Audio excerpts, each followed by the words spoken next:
Hi hello வணக்கம் and welcome back to Smiley சமையல் channel. இன்னைக்கு நம்ம கத்திரிக்காய் குழம்பு எப்படி செய்யலான்னு பார்க்கலாம். கத்திரிக்காய் வெட்டி போட்டு தான் குழம்பு வைப்பாங்க. இது வந்து முழு கத்திரிக்காய் குழம்பு நம்ம பார்க்க போகிறோம். இந்த ரெசிபி கொஞ்சம் டிஃப்ரெண்ட்டாக இருக்கும். உங்கள் வீட்டில் ட்ரை பண்ணி பாருங்கள். பேனை நல்லா ஹீட் பண்ணிக்கோங்க. இதில் 4 ஸ்பூன் அளவுக்கு எண்ணெய் ஊற்றிக்கோங்க.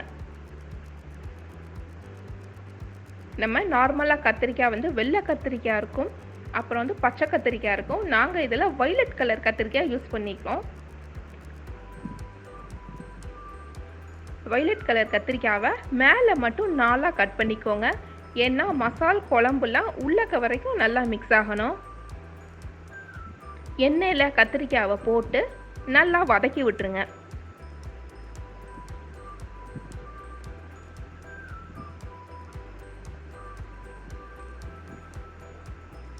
இந்த கத்திரிக்காயில் லேசாக காம்பு இருக்கணும். அந்த காம்போடு வெட்டிடாதீங்க. லேசாக காம்பு உள்ள மாதிரி கட் பண்ணி போடுங்க. டேஸ்ட் ரொம்ப நல்லாயிருக்கும்.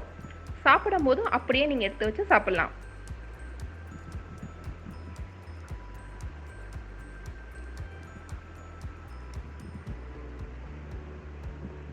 இது நீங்கள் எனி டைப் ஆஃப் கத்திரிக்காய் யூஸ் பண்ணிக்கோங்க. பச்சை கத்திரிக்காவாக இருந்தாலும் சரி தான், இல்லாட்டி வந்து வெள்ளை கத்திரிக்காவாக இருந்தாலும் ஓகே தாங்க. கத்திரிக்காய் 3/4 பாகம் வேகணும்.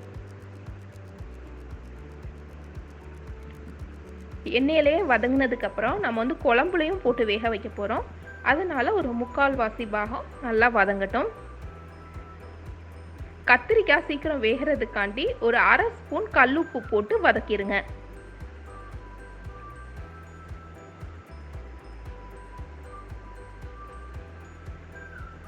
ஒரு 5 நிமிஷம் சிம்மில் வச்சு வதக்குனீங்களாவே நல்லா வதங்கிரும்.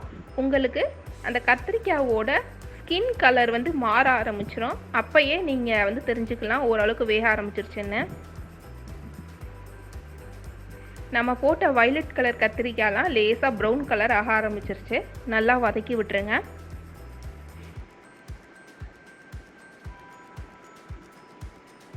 தேங்காவை சின்ன சின்னதாக நறுக்கி மிக்சியில் போட்டு நல்லா ஃபைன் பேஸ்ட்டாக அரைச்சி தனியாக எடுத்து வச்சுருங்க.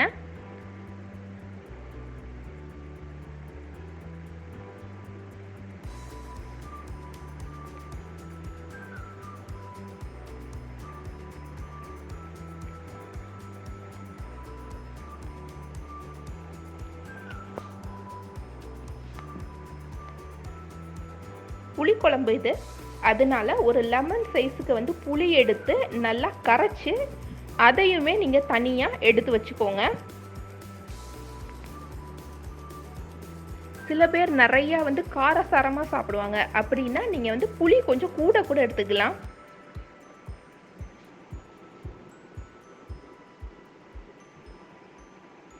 நம்ம பண்ணுற முழு கத்திரிக்காய் குழம்ப சாதத்தில் நல்லெண்ணெய் ஊற்றி இந்த கத்திரிக்காய் குழம்பு ஊற்றி சாப்பிட்டு பாருங்கள்.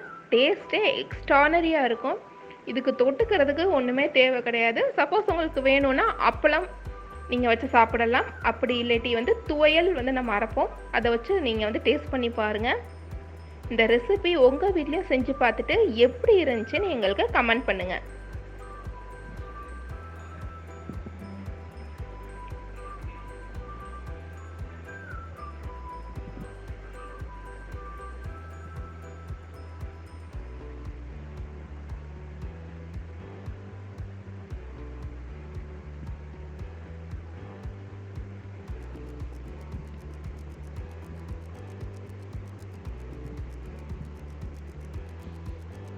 கத்திரிக்காய் நல்லா கலர் சேஞ்ச் ஆக ஆரம்பிச்சிருச்சு.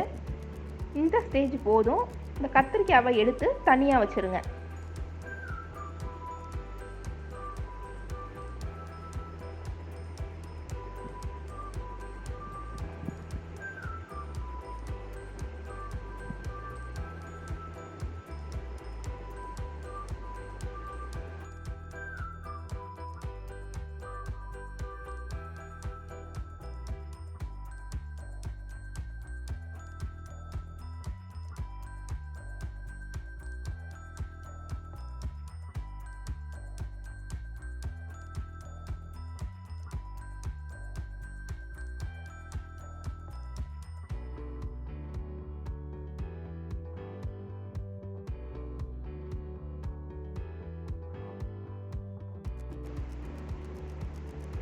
வேறு எண்ணெய் மாற்ற வேண்டாம், அதே எண்ணெயில் நம்ம வந்து குழம்பு வச்சிடலாம்.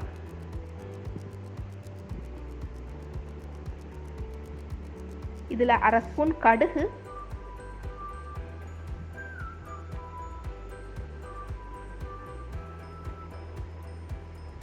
வெந்தயம் 1/4 ஸ்பூன், 2 வத்தல் போட்டு நல்லா வதக்கிடுங்க.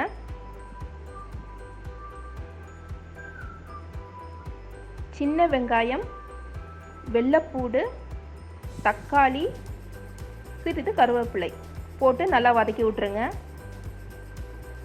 தக்காளி, வெங்காயம், பூண்டெல்லாம் நல்லா வதங்கணும். நல்லா வதக்கிடுங்க.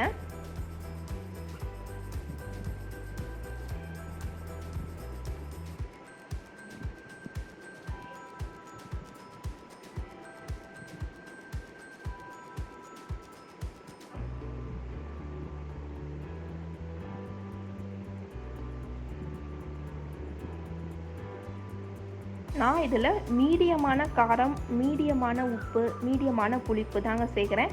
உங்களுக்கு கொஞ்சம் காரம் புளிப்பு அதிகமாக சாப்பிட்றவங்களாம் இருந்தால் எக்ஸ்ட்ரா நீங்கள் சேர்த்துக்கோங்க. ஏன்னா வந்து சாப்பாடு, நம்ம வீட்டு சாப்பாடு எப்பயுமே மைல்டாக இருந்தால் தான் நம்ம உடம்புக்கு நல்லது. ரொம்ப உப்பு புளிப்பு இதெல்லாம் வந்து ரொம்ப எடுத்துக்கக்கூடாது.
மஞ்சள் தூள்,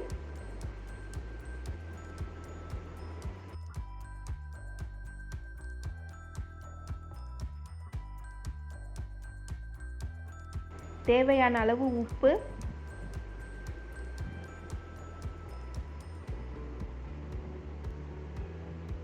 மிளகாய் தூள் 1/2 ஸ்பூன்,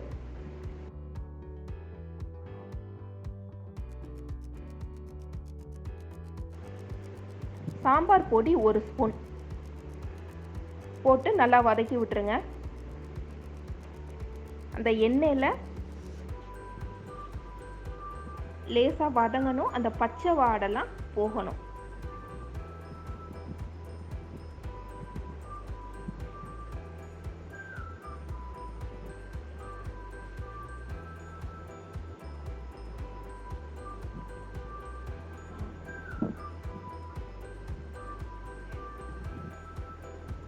புளித்தண்ணி ஆட் பண்ணிருங்க.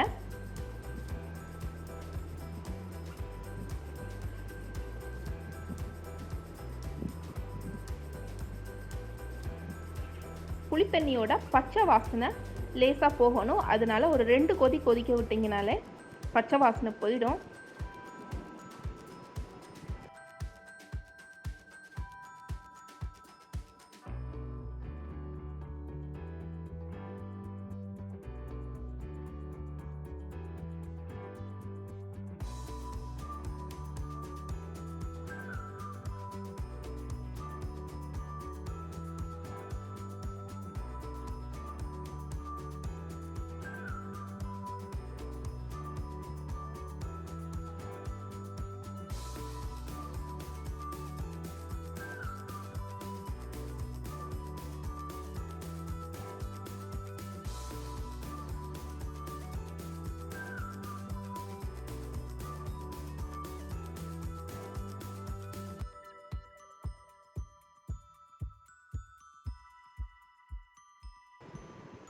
இப்போ நல்லா நுர கூட்டி வந்துருச்சு. இப்போது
தேங்காய் பேஸ்ட் நம்ம நல்லா மையாக அரைச்சி வச்சுக்கோங்க.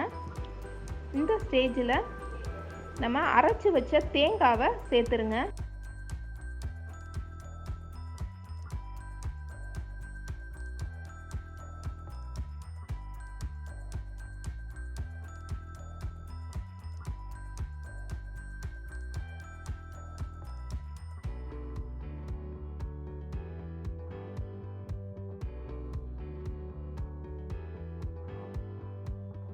ரெண்டு கொதி அதுவுமே கொதிக்கணும்.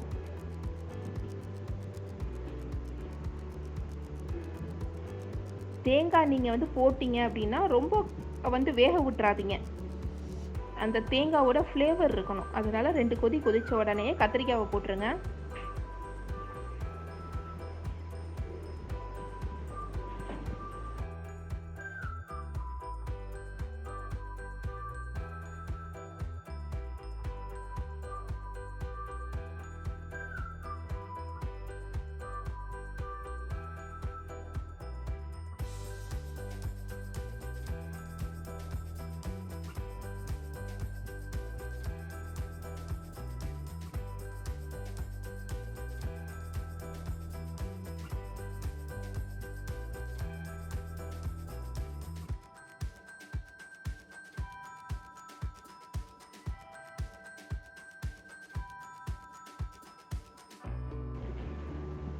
நம்ம வறுத்த கத்திரிக்காயும் போட்டு ஒரு 5 நிமிஷம் சிம்மில் மூடி போட்டு வேக வச்சிங்கன்னா நம்ம கத்திரிக்காய் குழம்பு ரெடி.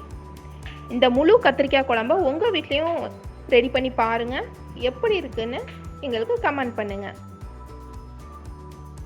எங்கள் வீடியோஸ்லாம் பிடிச்சிருந்துச்சுன்னா லைக் பண்ணுங்கள், ஷேர் பண்ணுங்கள். மறக்காமல் ஸ்மைலி சமையல் சேனலுக்கு சப்ஸ்கிரைப் பண்ணுங்கள். எங்கள் வீடியோவை ஸ்கிப் பண்ணாமல் பாருங்கள். தேங்க்ஸ் ஃபார் வாட்சிங்.